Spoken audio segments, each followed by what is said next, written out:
Yes, I mean, in a sense, okay, I'd heard of Peter Sutcliffe, and see when it actually happened. You read it. I was living in London, so it doesn't affect me. But you read it in newspapers, and you hear obviously the whole thing. But I was obviously much younger. It didn't impact on me that much. My thoughts of Peter, obviously, that he was a monster, and I don't think that's actually changed. Although you do have to think about the mental side of things and what makes a monster, and is somebody who might be a psychopath, is it his fault, or was he actually pretending to be a psychopath, but actually he was a monster? And then when it comes to the point, okay, he's been found guilty, he's been punished, he's been put into prison, but then do you just throw away the key or not?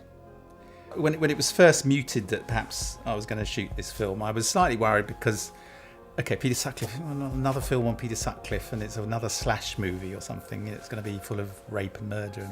But what was quite refreshing, that it actually wasn't going to be full of rapes and murders, and it was a lot more, okay, cerebral. But I felt we did treat it with the seriousness and the fairness, because that it deserved, and not not necessarily Peter, but on the victims, because the people who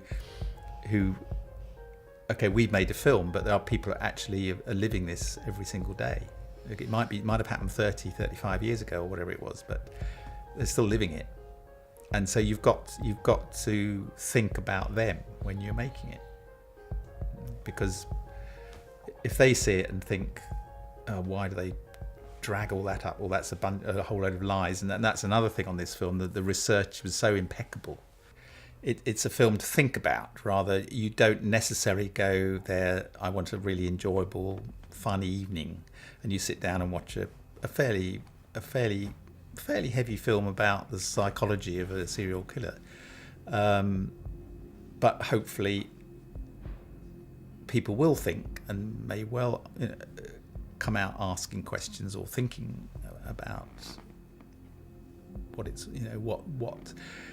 what motive, how he did it, why he did it, and also what was going on in his mind, and the larger question of where it's been talked on before. Do you forgive somebody like that? Can you forgive somebody like that? Should he ever be given parole or not?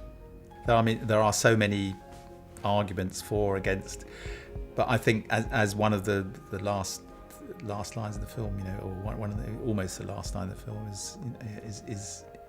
is the public ready for him, as it were? And I think it would be a very brave Home Secretary who even attempted to grant him parole. Personally, it's a difficult one. I think society isn't ready for him, and some people, perhaps you should throw away the key.